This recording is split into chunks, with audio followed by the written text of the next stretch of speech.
Baba yetu mtakatifu sana. Nous voici réunis en ces lieux parce que nous voulons y recevoir ta bénédiction. Et ta grande bénédiction est là dans ta parole. Aide-nous, Seigneur. Merci pour nous avoir gardés. Merci pour nous avoir protégés. Maintenant, toi, le grand Dieu, tu es au milieu de nous. Par ton Saint-Esprit, pour nous bénir. Merci, Seigneur.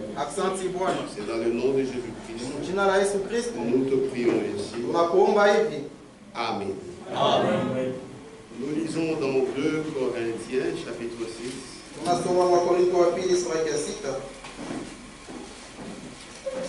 Du verset 16 au verset 18.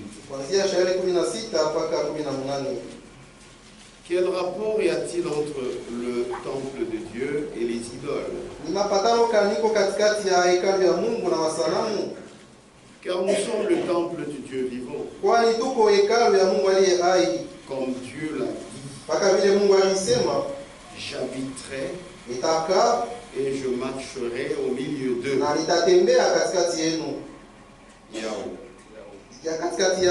Je serai leur Dieu et ils seront mon peuple. 17. C'est pourquoi sortez du milieu d'eux et séparez-vous, dit le Seigneur. Ne touchez pas à ce qui est impur,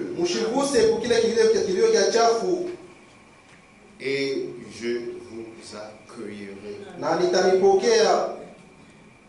Vous pouvez vous asseoir.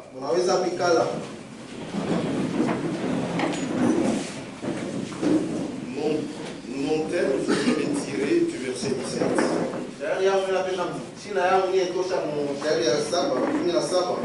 C'est pourquoi sortez du milieu d'eux et séparez-vous, dit le Seigneur. Ne touchez pas à ce qui est impur, et je vous accueillerai. Et mon thème ce soir, Dieu appelle son peuple à sortir du milieu d'eux. C'est ça le thème. Ceux qui vont répondre à cet appel à sortir, ce sont là les fils et les filles de Dieu. C'est ce que la Bible dit. Au verset 17. C'est pourquoi sortez du milieu d'eux. Non seulement sortez, et séparez-vous, dit le Seigneur. Non seulement vous séparez, donc pour montrer que c'est très strict, ne touchez pas à ce qui est impur. Après avoir fait ça, et je vous accueillerai. Pas avant cela. 18. Si vous sortez, vous vous séparez. Si vous ne touchez pas à ce qui est impur, je serai pour vous un père. Avant cela, je ne suis pas votre père. Les choses sont très claires. Je serai pour vous un père. Et vous serez pour moi des fils et des filles. Dit le Seigneur Tout-Puissant. C'est pas Branham qui l'a dit.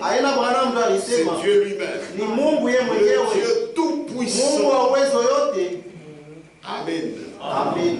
Donc ces fils et ces filles de Dieu qui sont sortis. C'est ça l'église. ses fils et ses filles de Dieu, c'est-à-dire qui sont sortis, qui se sont séparés, qui n'ont pas touché à ce qui est un peu. C'est ça l'église. Et j'ajoute, c'est ça l'église de Jésus-Christ. Il faut préciser. Les gens qui ont entendu l'appel à sortir,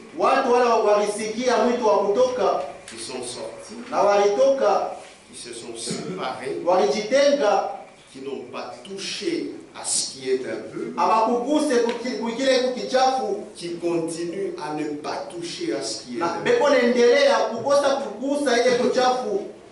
Voilà l'église de Jésus-Christ. Amen. Amen. L'église elle-même, c'est ça notre premier point. Frère, c'est ça l'église. Mais dans cette église, c'est quoi? Lisons le prophète Branham. C'est dans les 5 identifications précises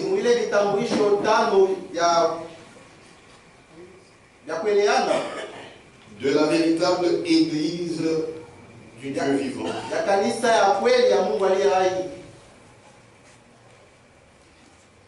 Il dit ceci, paragraphe 14, le mot église lui-même veut dire les appeler à sortir. Ça se fait maintenant. Donc le mot lui-même église veut dire les appeler à sortir. Il y a un appel à sortir. Ceux-là qui ont entendu et qui sont sortis, c'est ça l'église. Le mot église lui-même veut dire les appeler à sortir.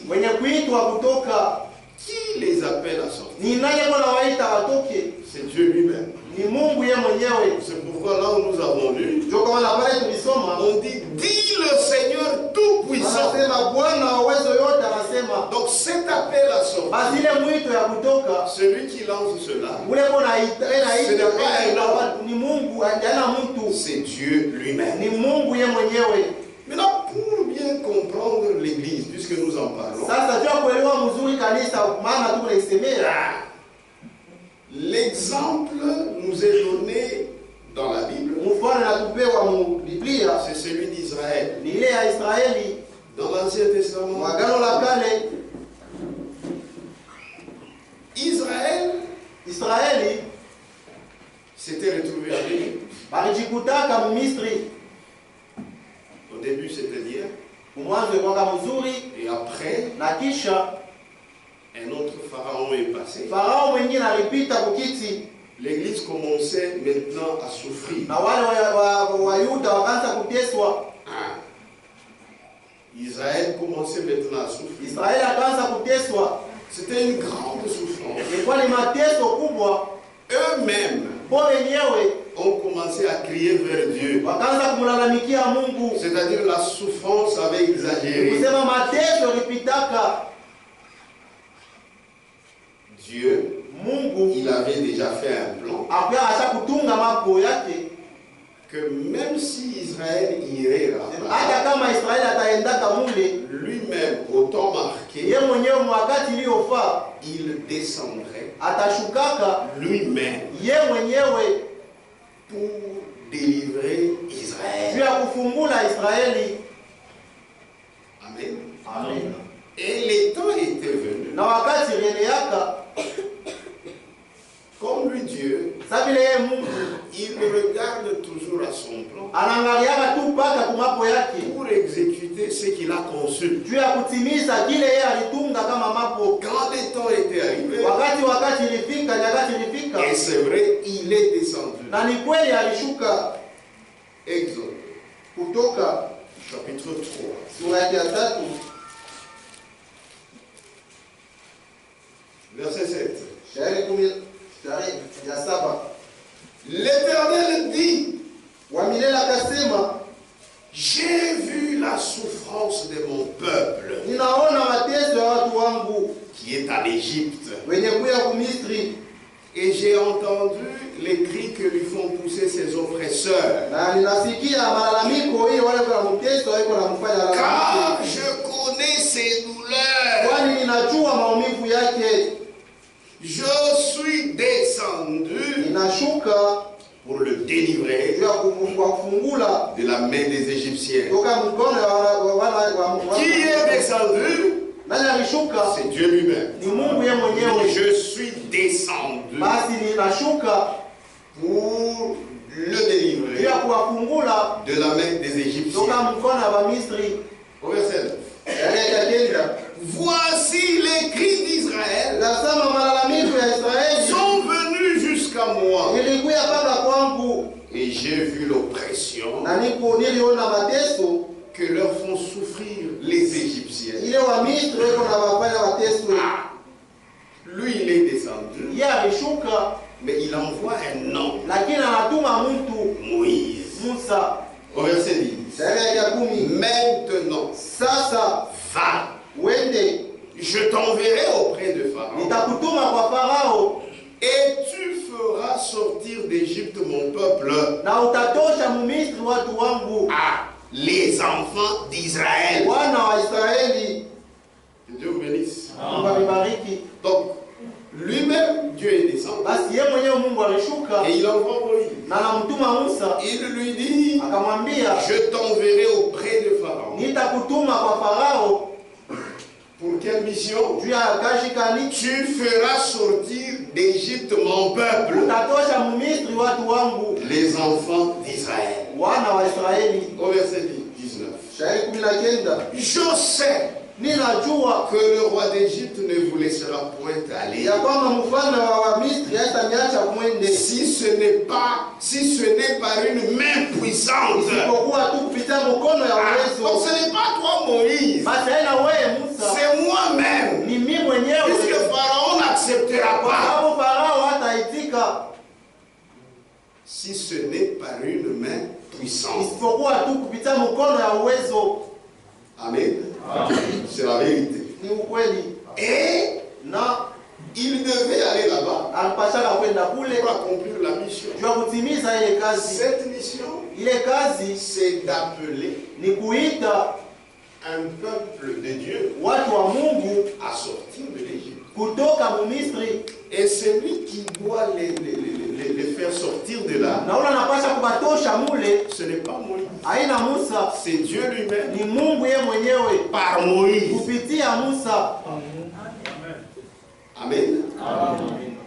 Et Na c'est ce que le frère Branham dit, ndio ile ndugu Branham iko nasema toujours dans les 5 identifications. mpaka mwivi vitambulisho 5 Paragraphe 31. wasi wa 31. Or, Japo Israeli a été le peuple de Dieu balikuyaka wana wa Mungu jusqu'à ce qu'il soit appelé l'église de Dieu. mpaka na wakati pale baliitwa kanisa ya Mungu. Fait le tout possible pour rendre les mots. Or, Israël Japo Israeli a été le peuple de Dieu. alikuyaka wana wa Mungu, watu wa Mungu. Or, Israël Japo Israeli a été le peuple de Dieu. walikuyaka watu wa Mungu. Frère, où n'est pas l'évangile? Frère, il est trop concentré à autre chose. Toi, va là-bas. Or, Israël Japo Israeli a été le peuple de Dieu walikuyaka watu wa Mungu jusqu'à ce qu'il soit appelé l'église de Dieu. mpaka na wakati mule waliitwa kanisa ya Mungu. Donc, quand ils étaient à l'Égypte, Basi wakati wakawa c'est Mumisri le peuple de Dieu. wakali watu wa Mungu Jusqu'à ce qu'il soit appelé l'église de Dieu. mpaka na wakati Parce qu'ils ont été appelés par Dieu à sortir de l'Égypte, à sortir du monde, à quitter les autres églises, à quitter les autres religions, pour marcher avec Dieu seul. Et comment le prophèt l'explique avec son talent de prophète? Amen. C'était ça Israël. Qui était en Égypte. Et il fallait en sortir. Lorsqu'il devait sortir, c'est d'abord qu'on devait l'appeler Église. Puisque c'est un peuple appelé à sortir. Il devait sortir de quelque part. Or, Israël a été le peuple de Dieu jusqu'à ce qu'il soit appelé l'Église de Dieu. Parce qu'ils ont été appelés par Dieu à sortir de l'Égypte, à sortir du monde, à quitter les autres églises, à quitter les autres religions, pour marcher avec Dieu seul. Maintenant, une question. Pourquoi Israël devait-il sortir de l'Égypte? La réponse est simple. C'est pour aller servir Dieu. Parce qu'en Égypte, il servait Pharaon. Or, Israël, il a été conçu, c'est pour servir Dieu. Exode chapitre 4. Verset 22. Tu diras à Pharaon, ainsi parle l'Éternel, Israël est mon fils, mon premier-né. Je te dis, laisse aller mon fils pour qu'il me serve. Donc Israël devait sortir de là pour servir l'Éternel. Oui, frère, c'est la vérité. Et la même chose avec le peuple de Dieu aujourd'hui qui est dans l'Égypte spirituelle. Puisqu'aujourd'hui, il ne s'agit pas de cette Égypte. Non, il s'agit de l'Égypte spirituelle. Eux aussi doivent quitter tous les lieux où il n'y a pas la parole pour former l'Église, afin qu'ils puissent servir Dieu. Avant cela, ils ne servaient pas Dieu. Que Dieu bénisse. Les 5 identifications. Paragraphe 16. Il devait sortir. Ils ne devaient pas y rester. Parce que leur vocation, c'était de servir Dieu. Mais là, comment devait-il encore rester là?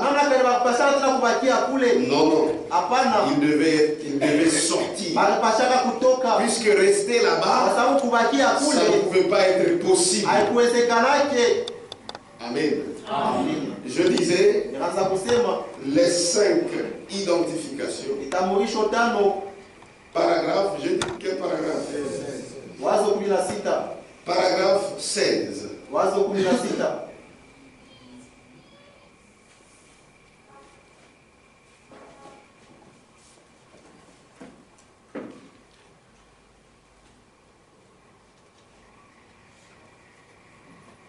L'église,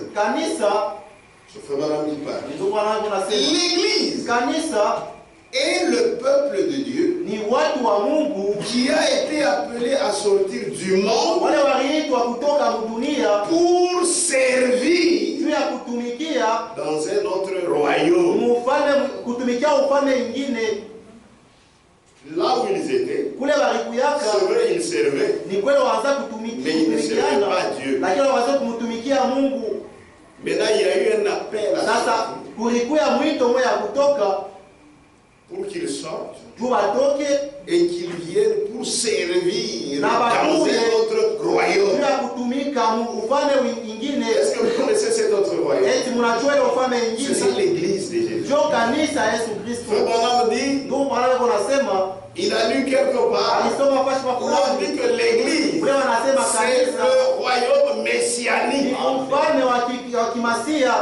C'est-à-dire où Christ lui-même, c'est lui le roi.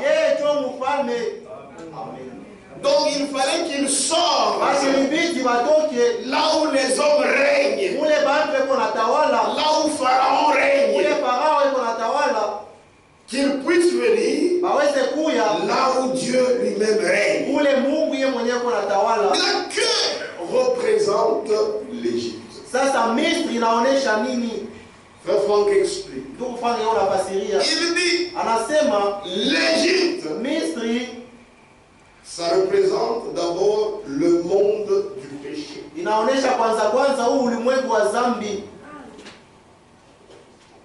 Premièrement, l'Égypte représente le monde du péché. C'est ça l'Égypte. Et il dit encore, ça représente aussi le monde de l'incrédulité.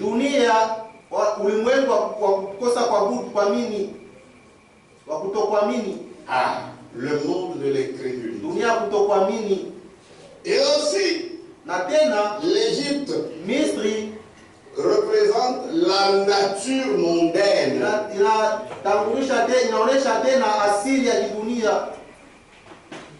La nature mondaine. C'est ça l'Égypte. Premièrement, le monde du péché. Deuxièmement, le monde de l'incrédulité. Et aussi la nature mondaine. Même si tu es ici, si tu as encore la nature mondaine, tu es à l'Égypte. Puisque l'Égypte, c'est ça. Je vais vous lire ça. C'est dans la lettre circulaire de janvier 1979.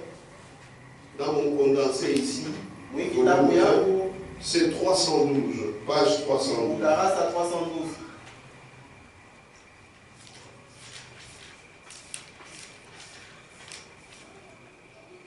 L'Égypte représente le monde du péché et de l'incrédulité, aussi bien que la nature mondaine. C'est ça l'Égypte. C'est pourquoi quand l'appel à sortir retentit,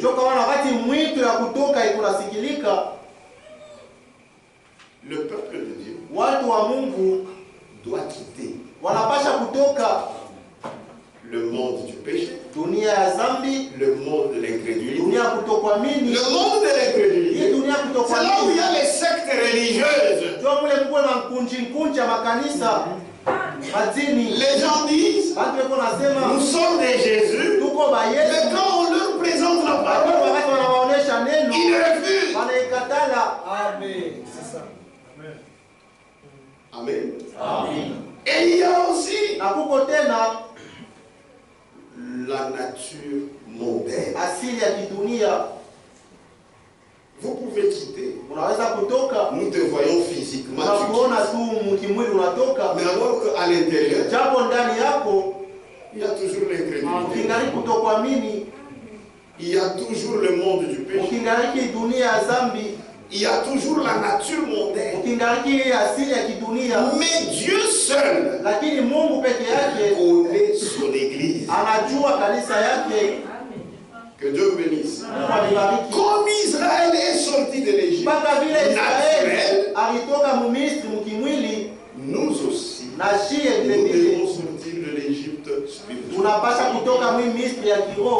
Les 5 identifications. C'est toujours le prophète Branham. Et maintenant, paragraphe 32. Et maintenant, c'est la même chose quant à l'église de Dieu. Aujourd'hui, appelé à sortir de tout ce qui est du monde, appelé à sortir de toutes les sectes religieuses, appelé à sortir de toutes les dénominations religieuses, appelé à sortir de toutes les organisations religieuses qui existent pour marcher avec Dieu en n'étant pas gouverné par un évêque, bashongozewe na askofu. Frère, mambo kwa askofu le chose de yulu ya makanisa c'est démoniaque. Même si vous ne dites pas amen, moi je dis amen. Ce message ne sera jamais une dénomination. C'est toi seul qui sera une dénomination. En n'étant pas gouverné par un évêque, mais en étant gouverné par Christ, dans ce royaume messianique où nous vivons. C'est Christ qui est le roi. C'est Christ, il insiste, c'est Christ. C'est pourquoi les églises des hommes, au-dessus d'eux, il y a des archbishops, des bishops, des patriarches. Et il y a aussi les églises qui se disent du message. Ils disent ici c'est ça le péché.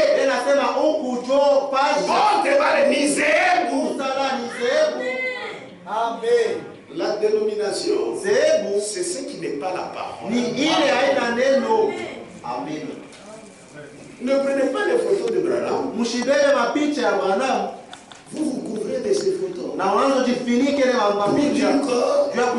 Moi, c'est pas la dénomination. Si c'est contraire à la parole, dénomination. Amen. C'est la vérité. Donc, cette église ici, ce n'est pas une dénomination.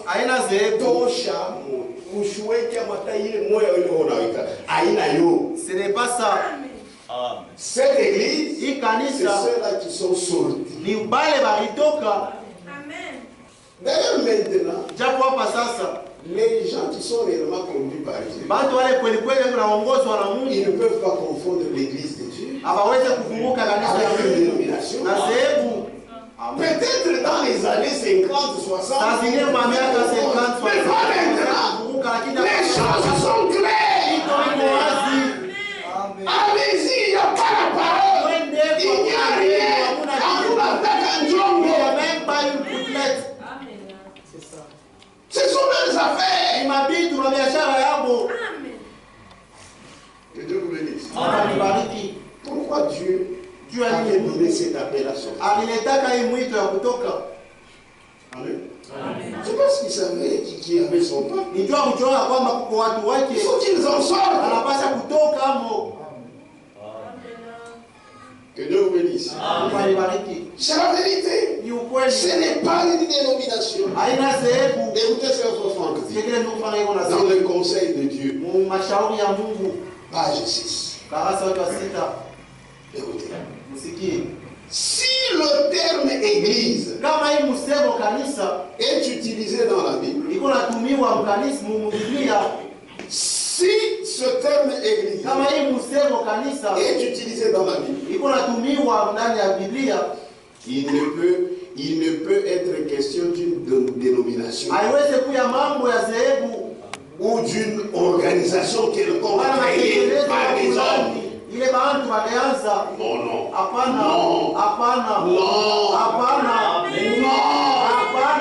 Kimbangu ni ya Kimbangu.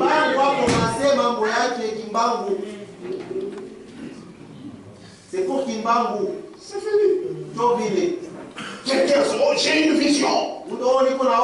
Je vais maintenant avoir une église.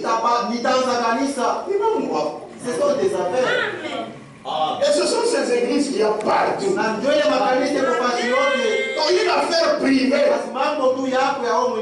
Si tu dis que ça ne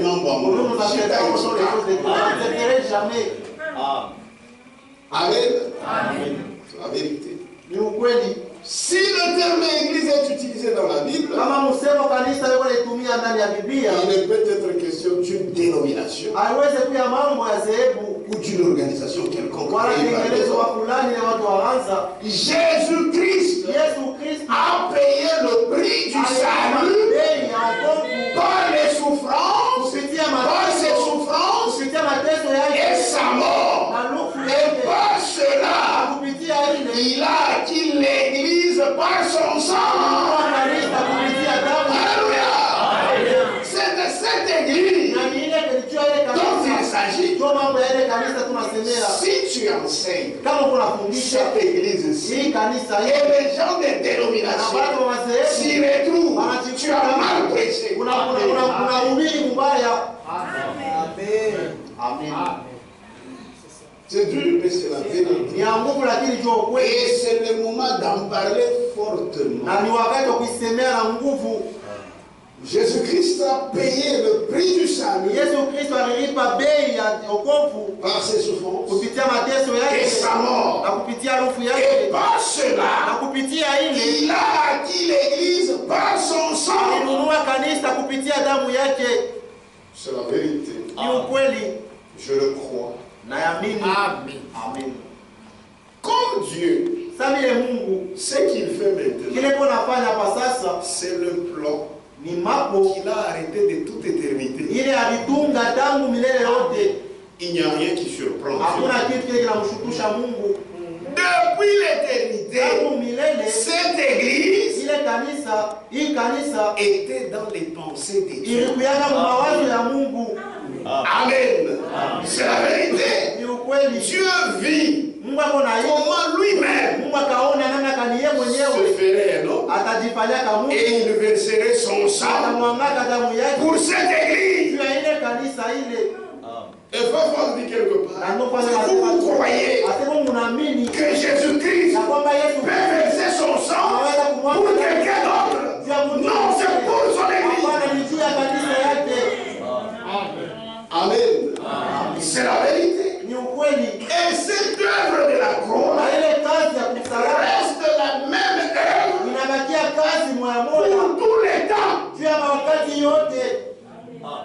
Amen. Même les gens de l'Ancien Testament, ils étaient sauvés à crédit. De ce qui devait se passer au Calvaire. Même aujourd'hui, partout là où c'est presque la peine à sortir, on est sauvé grâce à l'œuvre de la croix.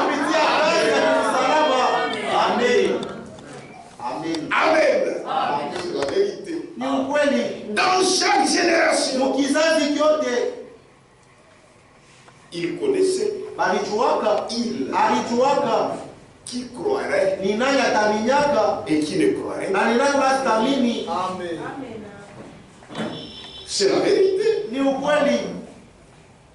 Et c'était sur balle, puisque l'appel a sorti. Cette parole, c'est sur base du sacrifice offert une fois pour toutes. C'est ça le plan du salut. Puisque le plan du salut, quand il était seul dans le territoire, il l'a fait en Christ. Il avait vu comment il serait un homme. C'est ça la pensée du Christ. Et là, il a fait son plan avant la chair, avant que Jésus-Christ ne soit là, Jésus-Christ n'était pas dans l'éternité. Non, non, dans l'éternité, Dieu était seul. Mais dans sa tête, il y avait la pensée du Fils. Il y a moi, frère. Amen. Il y avait la pensée de Christ. Et le Fils de Dieu, ce n'est pas que son Père est ici. Son Fils est là. Vous connaissez bien. Le Fils de Dieu, c'est lui-même le Père. Fait pour nous sauver. Amen. Donc quand il avait fait le plan dans l'éternité, c'est pas comme les catholiques disent que le Fils aussi était à son côté. Et là, il dit petit, ouais, non, c'est faux. Ça, c'est satanique. C'est lui-même. Il est sorti d'abord de l'éternité. Il a revêtu un corps spirituel dans l'Ancien Testament. Et les gens l'ont vu. Et ce corps spirituel, c'est ce qu'on appelle logos, la parole. Et dans Jean 1,14, la parole s'est fait péché. Ce corps spirituel-là, un jour, c'était entré en Marie. Et maintenant, c'était un bébé.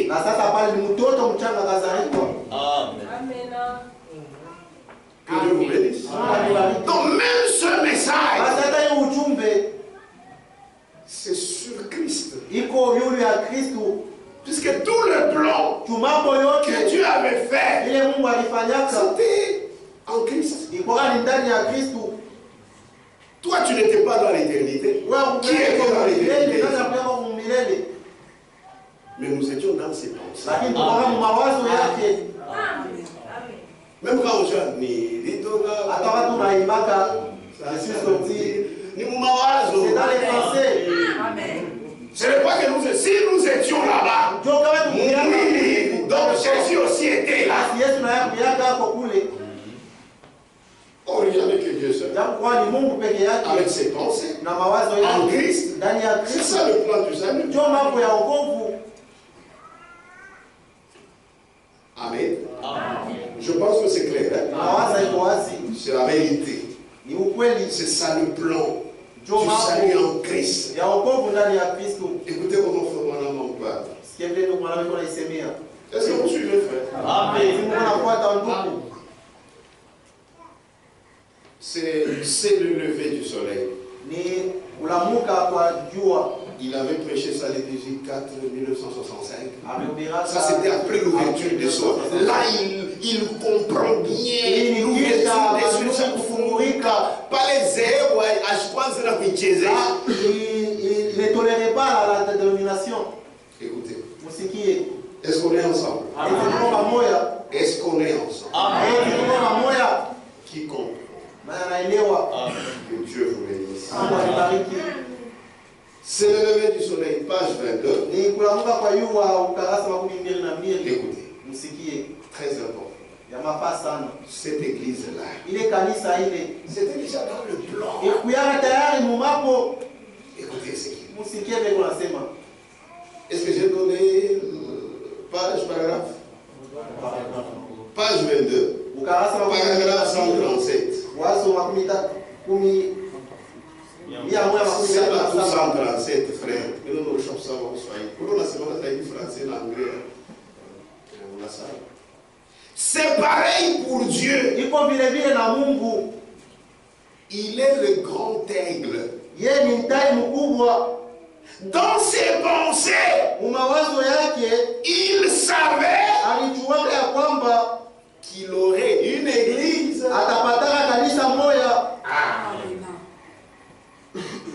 Amen. Amen. Dans ses pensées, il savait qu'il aurait une église. Il savait qu'il aurait un peuple. Peu importe quel bras les ont étreints,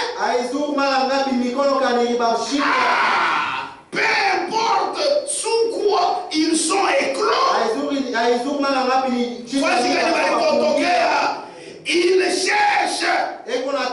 Il cherche les siens. Il cherche les siens. Aujourd'hui, c'est triste. Tellement qu'on a mal enseigné. Les gens n'ont plus le courage de chercher les âmes perdues. Vous voyez quelqu'un, il dit, c'est bon, ils ont aussi Dieu, qu'est-ce qu'on peut faire? Ça c'est le mensonge du diable. Ça c'est le mensonge du diable. Qui t'a dit qu'un Kimbangui c'était un enfant?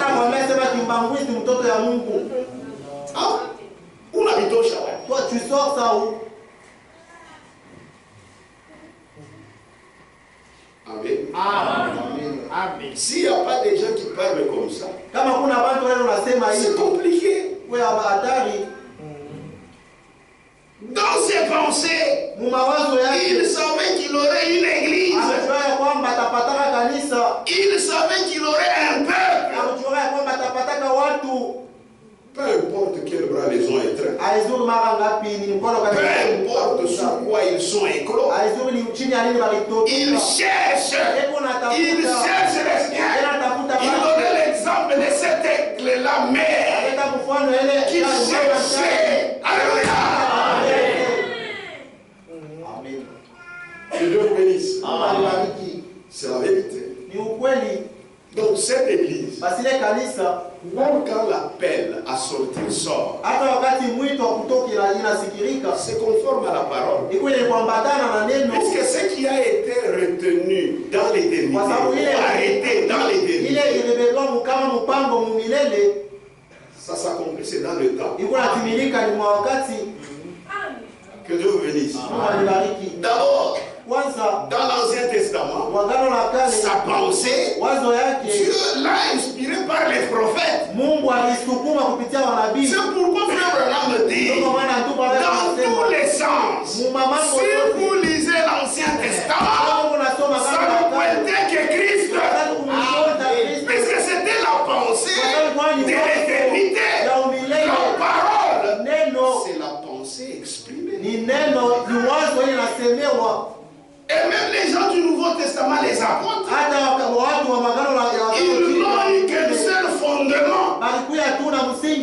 C'est Jésus-Christ qui est en même temps la pierre angulaire.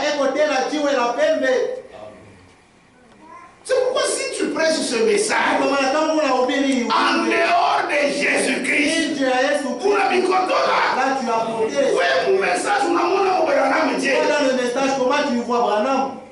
Et c'est lui qui est devenu Jésus. Tu n'as pas compris le plan.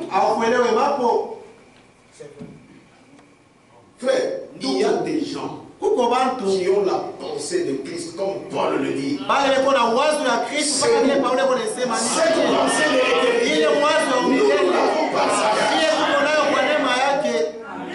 C'est pourquoi quand tu invites quelqu'un, tu l'amènes ici, Dieu va te bénir. C'est ça. C'est le lieu. Il se trouve dans la volonté de Dieu. Amen. Amen. C'est la vérité. C'était le plan qu'il avait. Disons un peu. Éphésiens. Il ne faut pas mélanger ce message avec des théologies. Ça, c'est la parole de Dieu. C'est ça le message du salut. Éphésiens chapitre 1. Verset 4. En lui, Dieu nous a élus avant la fondation du monde pour que nous soyons saints et irrépréhensibles devant lui. 9. Nous faisons connaître le mystère de sa volonté selon le bienveillant dessein qu'il avait formé en lui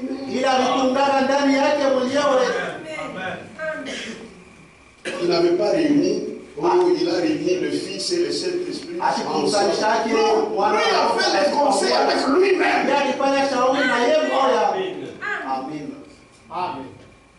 Amen. Pour le mettre à exécution, c'est comme un ingénieur qui fait le plan. Il est seul, il fait son plan, et maintenant il va mettre cela en exécution.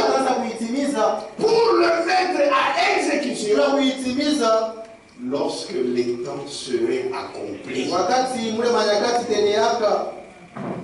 Amen. C'est la vérité. Donc Dieu ne fait pas les choses au hasard. Il fait tout selon son plan conçu. Dès avant la fondation du monde. Écoutez comment on va faire. L'aide circulaire. Mars 1954. Ici chez moi c'est volume 1, page 88.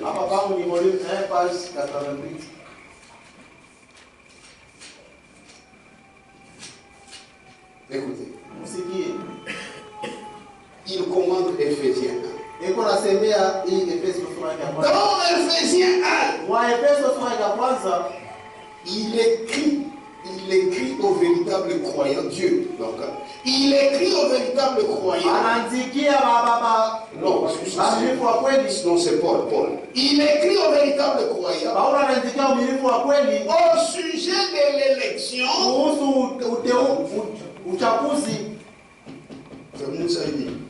Il écrit au véritable croyant au sujet de l'élection préparée dès avant la fondation du monde. Amen. De l'amour de Dieu par lequel nous avons été prédestinés en Jésus-Christ à être ses fils selon le bon vouloir de sa volonté. Nous faisons connaître le mystère de sa volonté selon le bienveillant de ceux qu'il avait formés en lui-même. Écoutez, auprès de Dieu, il n'y a point de hasard. Dieu n'est pas comme ça, Dieu est ordonné. Auprès de Dieu, il n'y a point de hasard. Il ne fait pas des plans au dernier moment. Non. Mais de toute éternité, il a conçu un plan qu'il a accompli. Moi je vous avais dit, même dès avant la fondation du monde, dès avant la fondation du monde, ça se trouve aussi dans l'éternité.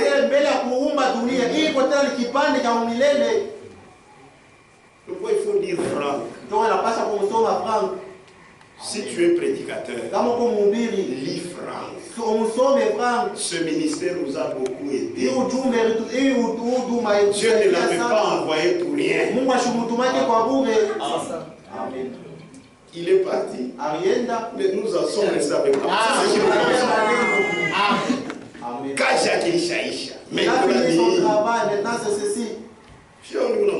N'est-ce pas, je suis en train de les citer. C'est bien. Amen. Que Dieu vous bénisse. Est-ce qu'on est ensemble? Auprès de Dieu, il n'y a point de hasard. Il ne fait pas de plan au dernier moment. Mais de toute éternité. C'est la vérité. Il a conçu un plan qu'il a accompli. Personne ne pourra empêcher l'accomplissement de son plan. Personne ne pourra empêcher l'accomplissement de son plan de salut. Nous pouvons en être certains. C'est la vérité. Celui qui comprendra correctement le règne de Dieu doit savoir que pour chaque action de Dieu, il est nécessaire que le temps destiné à cela soit arrivé. La naissance de Jésus-Christ, sa vie et sa mort, son ascension et l'effusion du Saint-Esprit, son retour, tout a été fixé par Dieu de toute éternité. Il a tout ordonné et nous devons uniquement reconnaître cet ordre divin et nous y soumettre.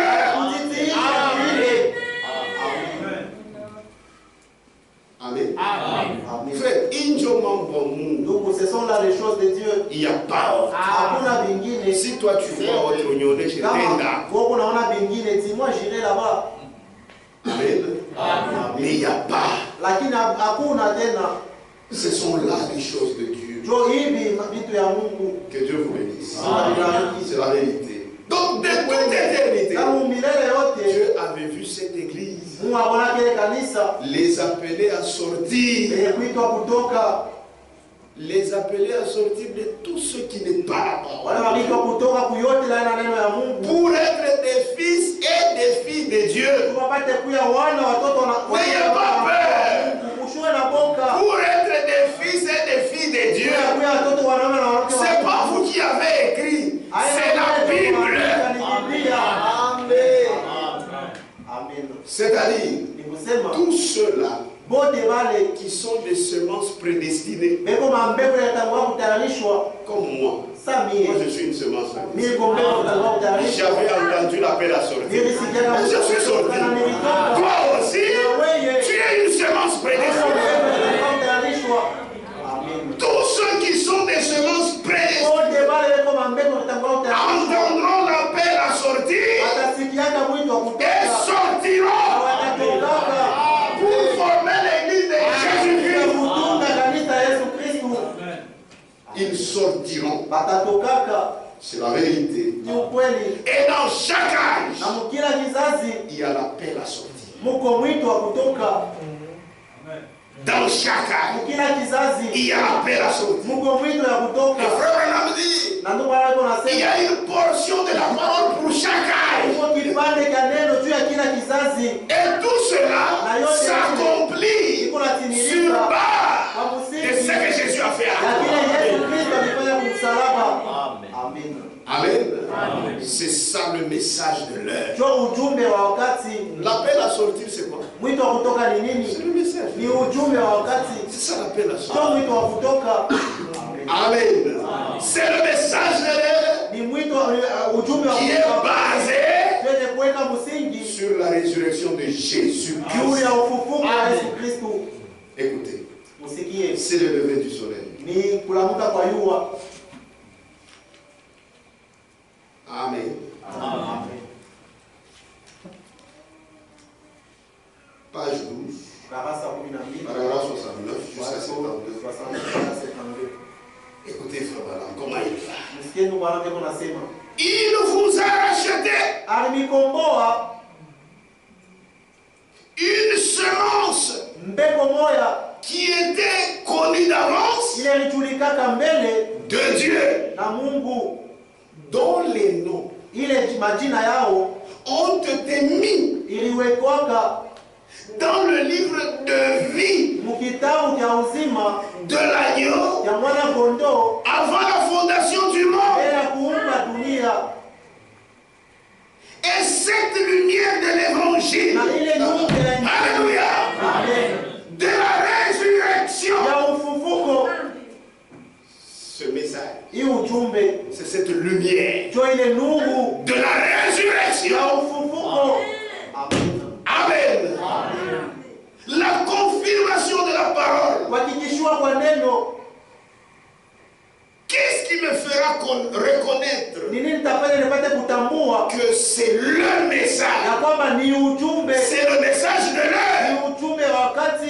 Dieu prouve ce qu'il a promis. Mungu anahakikisha kile alilaka Et ce qu'il avance. na kile alitangulia kusema. Voilà ce qui identifie Ndio ile kunatambulisha que nous sommes bénéficiaires avec lui ya kwamba tuko na faida pamoja naye de la résurrection. na ufufuko. Il prouve Kunahakikisha ce qu'il a avancé. kile alitangulia kusema. Je vous enverrai, dit le prophète, Nitamitumiana nabii Elia avant que nabii. les jours de l'Éternel arrivent. Ile siku ya milele ipate kufika. Il l'a prouvé. Alihakikisha. Il a envoyé dit le prophète. Alituma Elia nabii. Vous connaissez dit le prophète? Unamjua Elia nabii? Citez son nom. Mutaje jina lake. William Marion Branham. Amen. Ce qu'il avait promis de faire en Christ, Kila alilaka kufanya ndani ya Kristo. il l'a prouvé Alikihakikisha à la résurrection. ufufuko. Ce qu'il avait promis de faire à l'époque de Moïse, Kila alilaka kufanya wakati wa Musa. il l'a prouvé. Ce Alihakikisha. qu'il avait promis à l'époque d'Enoch, Ila alilaka wakati wa Enoch. il l'a prouvé. Tout au long de l'époque des apôtres, Lakini yote ya wakati il l'a prouvé. alihakikisha. Maintenant, Sasa en ces jours-ci, muhimu siku hii il prouve ce qu'il a avancé. eko nahakikisha kila alitangulia kulaka Parce kwa sababu qu'ils sont une partie de cette semence mbeko kipande ya ile sehemu ya ile mbeko qui figurait dans les livres de vie. kuyaka mkitabu cha uzima. C'est pourquoi c'est dans cette Kwa église sababu ni ndani ya hii kanisa d'où sortiront ndio les mtatokaka vierges sages. babikira ba Et c'est hekima. dans cette église Antena ni mwii d'où kanisa sortiront les vierges folles. babikira wa mbavu. Mambo ya Mungu iko ni humu. So dans cette église C'est ça qui est symbolisé par la femme de l'Apocalypse. ndio hii iko natambulishwa na ule mwanamke wa Ufunuo sura 12. Amen. Et puis ici, il va même plus loin. Anaenda mbali sana. Puisque toutes les 10 vierges, Tu ama bikira c'est dans le livre de vie de l'agneau. kitabu cha uzima cha mwana kondoo. Mais ici, il va plus loin. Ile anaenda mbali. Amen. Il dit ceci. Maintenant, en ces jours-ci, Sasa mwima siku humu. pour le moment, dans ce moment, dans le livre de vie de l'agneau. Maintenant, ici, à Longuez, Hapa inajuta. il prouve qu'il a avancé Anaonesha kwamba parce qu'ils sont une partie de cette semence wako sehemu ya ile mbegu qui figurait dans le livre de vie ile kulala mkitabu cha uzima qu'il est venu racheter ile habari ya kwa kukomboa pour les ramener à Dieu. na kuwavutisha kwa Mungu. Et il dit, oh, quel message! Ujumbe kani. Amen. Bon, tous amen. Levons-nous. Est-ce que vous aimez ces seigneurs?